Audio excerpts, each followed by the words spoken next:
Let's speak to Nick Davis. He's CEO of Merchant Maritime Warfare, which provides anti-piracy training, support and advice to the merchant shipping industry. Thank you so much for joining us. First of all, at the very basic level, what advice can you give to people on these ships if a pirate tries to get on board? Is there equipment you're now issuing for those ships?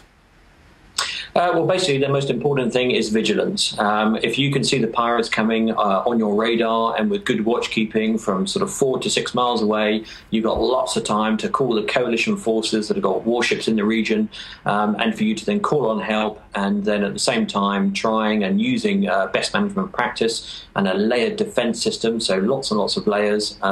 Early vigilance, increase the speed, get the weave going. So we're weaving the ship to make sure that you show to the pirates that you've seen them, firing off flares, doing all sorts. And then obviously as a very last line of defence, with some vessels, you can have an armed team on board that can lay down some warning shots just to let them know that not to come any closer.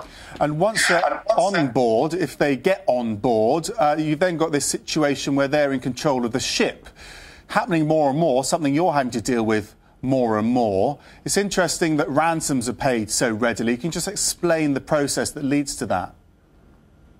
I mean, once the ship is taken, obviously it's primarily the vulnerable ships that are taken, the ones that have a lack of vigilance, a lack of watchkeeping and a lack of sort of layered defence and defence mechanisms that are actually very cheap in sort of shipyard terms to put in place. But once the vessel is taken, it goes to the Somali coast. It's then very difficult, as soon as pirates are on board, to then effectively release it, unless cash is dropped from the heavens via sort of parachute. They count the money and then they're off. But obviously the pirates know this is now a multi-million-dollar business. It's a proper criminal network that's set up. They know that the insurance companies will pay out because the ship owners have no alternative. There's no chance of military attack to vessels that are captured in Somaliland or along the coastline. So one of the good things that is happening is the industry is using basically what we call citadels, safe rooms. And then if the ship gets obviously look like it's going to be taken and the crew on board the merchant vessel can manage to get into their safe room, they can shut the ship down. So it's like a sitting duck in the middle of the Indian Ocean. The pirates can't restart the engine, so they're then in a position where the military can come on board, capture the pirates if they haven't already fled, and then sort of carry on their journey. So the crew can do 99% of this. There is only 0.1% of the actual sort of vessels trading in that region that get captured. So training, vigilance, good watchkeeping can save the day 90% of the time. And these pirates, it seems remarkable that they can fight this technology with so little technology themselves, relatively speaking. But a lot of them are desperate, I guess. The country is often desperate, somewhere like Somalia, and it's their biggest industry by far.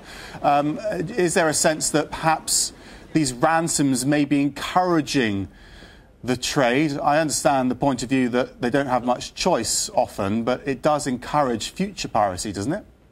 Oh, for sure. I mean, we know we have good links with the Somalis, and we know that there is literally hundreds of young Somalis, 18 to 26, 28-year-olds, that are desperate. They're on the beach, they're waiting for their turn when the funders, the big guys, the actual criminal sort of heads and funders of this sort of agreement, they will quite happily step up to the table. There is no other option. So they'll set to sea in search of looking for these ships. So all the time that we keep paying ransoms, and obviously currently Samho Dream and obviously one of the other ships just recently, record ransom payments.